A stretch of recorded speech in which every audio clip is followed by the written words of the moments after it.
যেখানে দেখিবে ছাই উড়াইয়া দেখো তাই পাইলেও পাইতে পারো অমূল্য রতন। কথাটার মূল্য অনেক রয়েছে। আগেকার মানুষ বা বিভিন্ন সময় আমরা বিভিন্ন কথা জানতে পারি, তার কিন্তু কোনো না কোনো তার একটা বড় মানে থাকে। আজকে আমি আমার এই ছোট্ট যে চ্যানেল রয়েছে এনএসএ নিউজে, খুবই অল্প আমার ফলোয়ার্স, খুবই অল্প সাবস্ক্রাইবার রয়েছে ইউটিউবে, কিন্তু তাদের মধ্যে থেকে অনেকে আমাকে ইতিমধ্যেই জানিয়েছে যে পুলিশকে নিয়ে আমি কেন খবর করি না বা পুলিশের সম্বন্ধে কেন খবর করি না। কোনো কি দুর্বলতা আছে আপনার? 100 বার। আমার একটা বড় দুর্বলতা রয়েছে। তার কারণ পূর্ব মেদিনীপুর জেলায় তমলুক শহরে, যেটা তমলুক থানা রয়েছে, তারই পাশে খুব ছোটবেলা থেকে, এখন প্রায় আমার 58 বছর বয়স হয়ে গেল, খুব ছোট্ট থেকে আমি ওই থানার সামনে যে মাঠ রয়েছে সেখানে খেলতে যেতাম। ওখানে থানার মধ্যে একটি তখন টিউবওয়েল ছিল, সেখানে আমরা হাত মুখ যখন খেলে ধুতে যেতাম, তখন ওই পুলিশ কাকুরা আমাদের ছোট ছোট চকলেট দিত বা আমাদের সঙ্গে খুব ভালো মিষ্টি ব্যবহার করত। তো সেই দুর্বলতা থেকেই আস্তে আস্তে দীর্ঘ দিন ধরে বিভিন্ন কাজের খাতিরে আজও পর্যন্ত, এখনো পর্যন্ত প্রচুর পুলিশের সঙ্গে আমার খুব ভালো সম্পর্ক। কারোর সঙ্গে দাদা ভাইয়ের সম্পর্ক, কারোর সঙ্গে বন্ধুর মতো সম্পর্ক, কেউ শুভাকাঙ্ক্ষী হিসেবে সম্পর্ক, ও তারপরে কর্মজীবনে পুলিশের সঙ্গে একটা পুলিশ ফ্রেন্ড হিসাবে সম্পর্ক রয়েছে আমাদের। আমার তো বিশেষ করে রয়েছে। আজকে যেটা শেয়ার করব, আমি আমার এই ছোট্ট দর্শক যারা রয়েছে, আমার সাবস্ক্রাইবার বা আমার ফলোয়ার্স, আগের পুলিশ এখনের পুলিশের সঙ্গে পার্থক্যটা কোথায়, বা কি ধরনের কাজ আমরা করেছি, বা কি ধরনের পুলিশের সঙ্গে আমাদের একটা সম্পর্ক রয়েছে, সেটা নিয়ে যেমন শেয়ার করব আপনাদের সঙ্গে, তেমন দুটো প্রেস মিট পুলিশ আধিকারিকের আমি আজকে আমার এই ছোট্ট এতে দেখাবো। তার একটি হচ্ছে বারাসাত ডিস্ট্রিক্ট পুলিশের একটি প্রেস মিট এক আধিকারিকের, এবং পূর্ব মেদিনীপুর জেলাতে পুলিশ আধিকারিকের একটি প্রেস মিট। এই দুটো প্রেস মিট দেখব।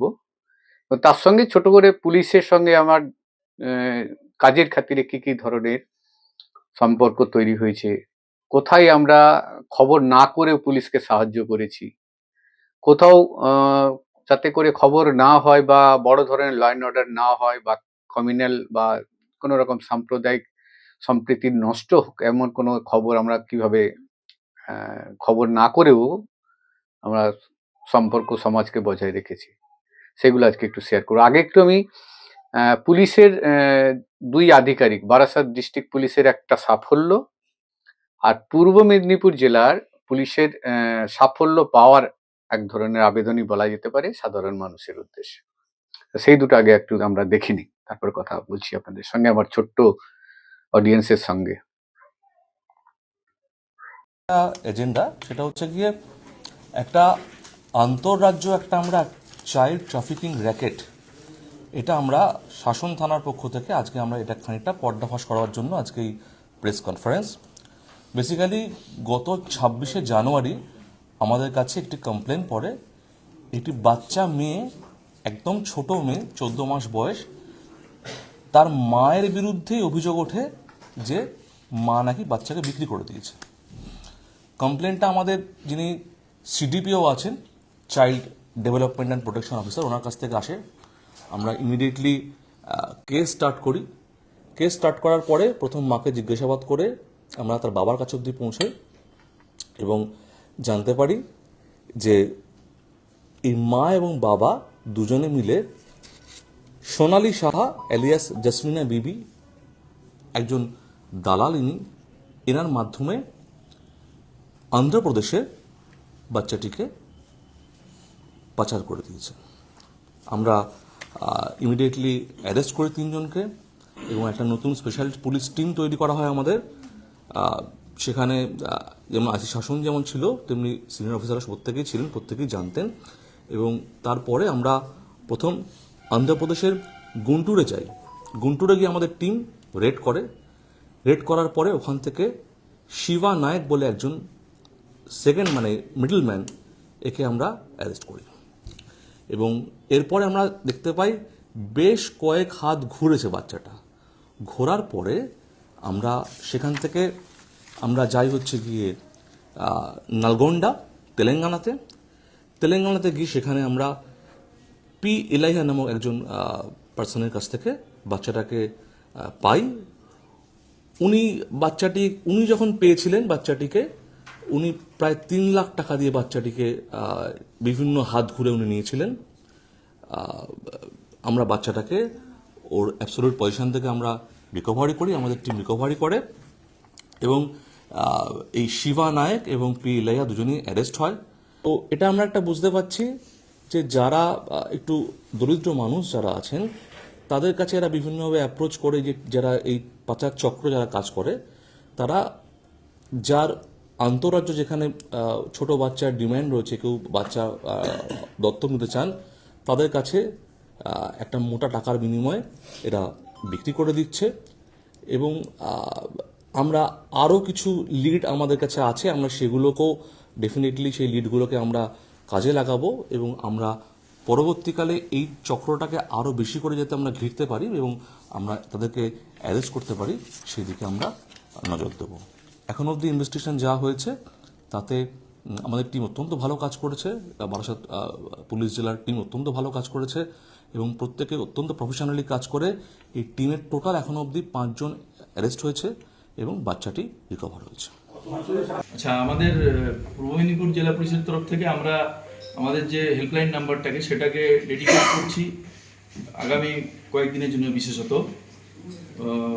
অন্যান্য পারপাসেও ওটা অ্যালাইভ থাকবে। তার সঙ্গে অবশ্যই যেটা হবে যে সরকারি যে বিভিন্ন স্কিমগুলো আছে, বিশেষ করে বাংলার বাড়ি বা অন্যান্য যাবতীয় যা আছে যে কোনো সরকারি স্কিম, সেক্ষেত্রে যদি যেটাকে আমরা কোট অ্যান্ড কোট বলি কাটমানি বা এই ধরনের কোনো শোষণ যদি শিকার হয় যারা বেনিফিশিয়ারি, যারা জেনুইন বেনিফিশিয়ারি, সেই সব আমি বলবো যারা অনেকটাই ইকোনমিক্যালি চ্যালেঞ্জড গরিব মানুষ, হ্যাভ নটস, তাদের তরফে যদি কোনো কমিউনিকেশন আমাদের কাছে পৌঁছয়, আমরা এমনি নজরদারি চালাচ্ছি, যদি সেটা আসে বা কেউ যদি একটু কষ্ট করে আমাদেরকে কোনো একটা অডিও ক্লিপ পাঠালেন বা একটা ভিডিও ক্লিপ পাঠালেন, যেই হোক, হুএভার ইট ইজ, এটা তার যা র্যাঙ্ক পোর্টফোলিও যেটাই হোক, যা দলমত নির্বিশেষে যাই থাকুক, political affiliation, they will be instantly arrested.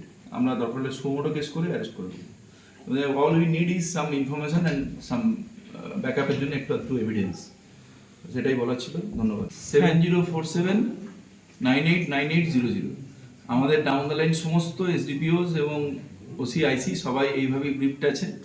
আপনাদের পরিচয়ও গোপন থাকবে। আমি রিকোয়েস্ট করব যারা বেনিফিশিয়ারি আছে তারা যেন কোনো একদম নির্ভয়ে, শুড ফিল ফ্রি, কোনো রিল্যাক্টেন্স, কোনো দ্বিধা রাখার দরকার নেই। দরকার হলে পরিচয় গোপন রাখবো, আমরা সুমোটোকে স্টার্ট করবো। আপনি যদি একটু আপনাকে যে চাইছে তারা একটা অডিও ক্লিপ বা ভিডিও ক্লিপ একটু বানিয়ে ফেলুন, তাহলে আমাদের খুব সুবিধা হবে অ্যাকশন।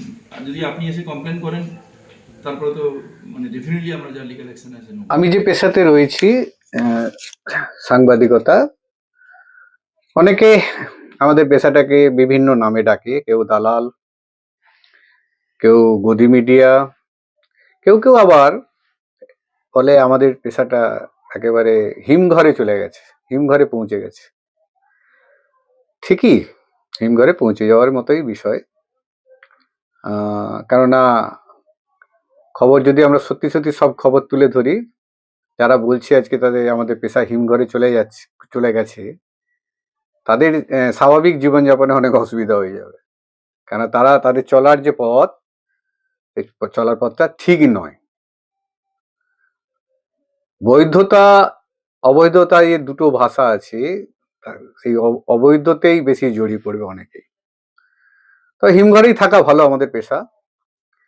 হ্যাঁ, এটা ঘটনা, আমাদের পেশার মধ্যে অনেকে অনেক রকম সুযোগ সুবিধা নিয়েছে, এটা অস্বীকার করার কথা নয়।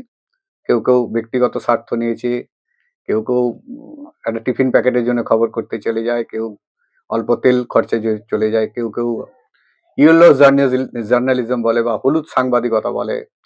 সব রকমের আছে, একবারে উড়িয়ে দেওয়া যায় না। সব পেশাতেই কিছু না কিছু আছে, কিন্তু আমাদের পেশাতে একটু অনেক বেশি ইদানিংকালে জড়িয়ে পড়েছে সাংবাদিকতা বা।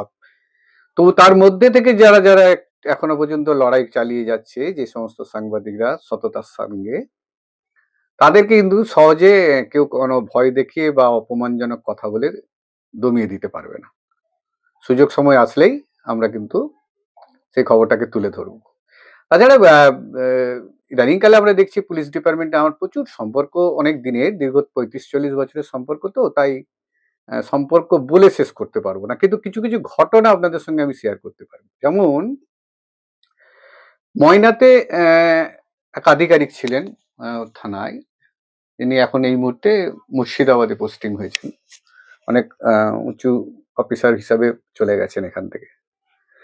সেই অফিসার যখন ছিলেন তখন আমার কাছে রাতের দিকে, রাত্রি প্রায় 11টা-12টা নাগাদ একটি ফোন আসে যে ময়নাতে একটি জায়গা বা কোনো কিছু বিষয় নিয়ে একটি সাম্প্রদায়িক সম্প্রীতি নষ্ট হবে, এরকম একটা ঘটনা ঘটতে চলেছে। রাতের দিকে আমি সেই অফিসারকে ফোন করি যে এরকম একটা ঘটনা সম্ভবত ঘটতে পারে, আপনি বিষয়টা দেখুন। রাত্রি 2টোর সময় সেই অফিসার আমাকে ফোন করে জানায় যে আপনার খবরটা ঠিক, এবং আপনার খবরের ভিত্তিতে কিন্তু আমি সঙ্গে সঙ্গে ব্যবস্থা গ্রহণ করেছি, এবং ওই ঘটনা আর কোনো বাড়বে বলে আমার মনে হয় না, আমি সেটুকু নিয়ন্ত্রণ করতে পেরেছি। তো আমি খবর করার জন্য নয়, খবর যদি করার জন্য থাকতাম তাহলে আমি অফিসারকে বলি ওটা থামাতাম না। আমি নিশ্চিত খবরটা যাতে না হয়, এলাকার সম্প্রীতি নষ্ট যেন না হয়, সেটাই চেয়েছি। এটাও আমার একটা খবর সংগ্রহ করতে গিয়ে অনেক ঘটনার সঙ্গে আমি সাক্ষী রয়েছি। একসময় সবে তখন তৃণমূল কংগ্রেস এসছে, পটাশপুরে তৎকালীন এক নেতৃত্ব ছিল তৃণমূল কংগ্রেসের ক্ষুদিরাম বেরা। সেই সময় ওই এলাকায় পটাশপুরে একটি জমিকে কেন্দ্র করে, সম্ভবত কোনো শ্মশানের জমি বা এই ধরনের জমিকে কেন্দ্র করে একটি ল অ্যান্ড অর্ডার সৃষ্টি হয়। তাতে করে পুলিশের সঙ্গে গ্রামবাসীদের খণ্ডযুদ্ধ, এবং তাতে বেশ 2 থেকে 3 জনের মৃত্যু হয়, যার মধ্যে একজন বয়স্ক মহিলাও ছিল। সেই জায়গাতেও আমরা দেখেছি রাস্তা কেটে দেওয়া থেকে শুরু করে সব রকম পুলিশের সঙ্গে, প্রশাসনের সঙ্গে একটা গ্রামবাসীদের একটা বড় আকার নিয়েছিল, কিন্তু সেখানেও আমরা অনেক সংযত থেকেছিলাম সংবাদ সংগ্রহ বা সংবাদের যাতে করে ছড়িয়ে না পড়ে। তো ছোট ছোট অনেক ঘটনা আছে, যেমন 2009 সালে লোকসভা নির্বাচনের প্রাক্কালে খেজুরিতে প্রশান্ত মণ্ডল নামে এক তৃণমূলের সমর্থক ছিল। সেই সময় খেজুরি কিন্তু বামপন্থীদের একবারে দখলেই ছিল। তো সেই খেজুরিতে প্রশান্ত মণ্ডলকে তার বাড়ির মধ্যে গুলি করে হত্যা করা হয়, এবং আমি রাতে খবর পাই, এবং রাত্রি প্রায় 1:30-2টোর সময় আমি তমলুক থেকে মোটরসাইকেল নিয়ে আমি কিন্তু একাই ওই নন্দীগ্রাম হয়ে তেখালি হয়ে খেজুরি পৌঁছে যাই। অন্ধকার যখন ছিল পৌঁছেছিলাম, তারপরে আস্তে আস্তে যখন আলো ফুটে দেখেছিলাম চারদিকে যে কেন্দ্রীয় ফোর্স, নাগা বাহিনী বা এই ধরনের ফোর্স, তারা কিন্তু ঘিরে ছিল বাড়িতে, এবং সেই বাড়িতে প্রশান্ত মণ্ডলের খবর সংগ্রহ করে আমি আসতে পেরেছিলাম। পরবর্তীকালে তেখালি ব্রিজে তৃণমূল কংগ্রেসের সমর্থক বা ভূমি রক্ষার যে কমিটি ছিল, তারা তেখালিতে পথ অবরোধ করে দেয়, অন্যদিকে খেজুরির দিকে সিপিএম এর বা বামপন্থীরা তারা অবরোধ করে দেয়। তো সেই ছবি আমি আমার সংবাদ মাধ্যমে যে সমস্ত আমার সহকর্মী ছিল তাদের চ্যানেলে বা তাদের এতে আমি সেই ছবি শেয়ার করেছিলাম।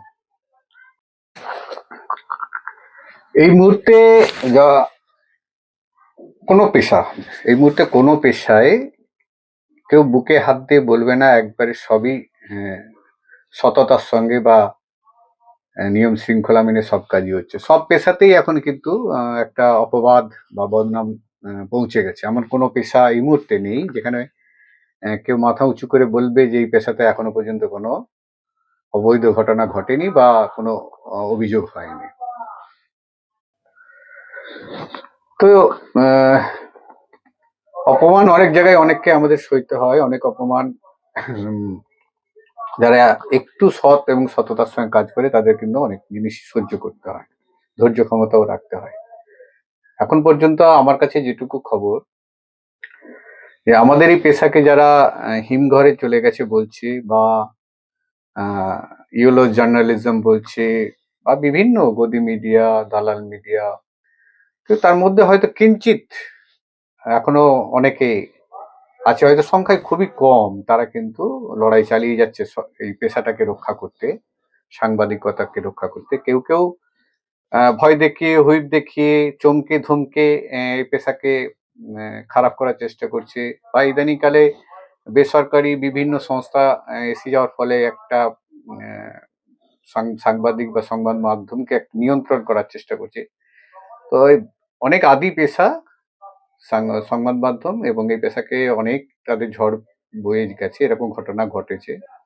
আর আমাদের সংবাদ মাধ্যমে কর্মীরাও অনেকে যুক্ত রয়েছে এই এর ঘটনা যাতে এই ধরনের সংবাদ মাধ্যমকে নিচু দেখানোর জন্য, তারাও অনেকখানি বেশি দায়ী। যারা উঁচু স্তরে অনেক সাংবাদিকরা রয়েছে, যারা লক্ষাধিক টাকা হয়তো বেতন পায়, তারা নিচু স্তরে সাংবাদিকদেরকে অনেকটাই হেউ চোখে দেখে। কিন্তু আসল লড়াই করে কিন্তু গ্রামাঞ্চলের সাংবাদিক, যারা যাদের কাছে অর্থের অভাব আছে, যাদের কাছে কাজ করার ফ্রিডম অনেক সমস্যা থাকে। তো যাই হোক না কেন, একটা কথাই বলবো, যে সমস্ত সাংবাদিক এখনো লড়াই করছো তাদেরকে আমি সাধুবাদ জানাই। আরো আমার পুলিশ নিয়ে বা পুলিশের সঙ্গে সম্পর্ক নিয়ে অনেক ইতিহাস আছে, আমি সেই ইতিহাস পরে আরো শেয়ার করব আপনাদের সঙ্গে। কোনো সম্পর্ক একদিনে হয়ে যায়নি, আর একদিনে কোনোদিন কোনো মানুষকে উপর থেকে বিচার করে তার সম্বন্ধে কোনো মন্তব্য প্রকাশ করাটাও বোকামি। যখন কেউ কোনো আধিকারিক কোনো চেয়ারে বসবে, সেই চেয়ারের মর্যাদা দেওয়া উচিত। চেয়ারের সামনে যারা গিয়ে বসে তাদেরকে অতটা নিচু দেখানোর কোনো মানে হয় না। আপনি একটা যেই পেশায় থাকুন না কেন, আপনি যদি আপনার সামনের লোকটাকে সম্মান দেন, তবে কিন্তু আপনি সম্মান পাওয়ার অধিকারী হবেন। তো আমি আরো পরে আমার দীর্ঘ 30, 35 বা 40 বছরের পুলিশের সঙ্গে যে সম্পর্কের অনেক ঘটনা আপনাদের সঙ্গে আস্তে আস্তে শেয়ার করবো মাঝে মধ্যেই। আজকে এইটুকুই।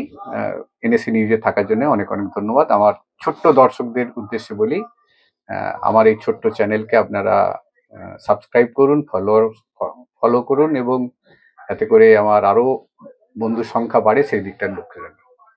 ধন্যবাদ। এনএসি নিউজে থাকার জন্য অনেক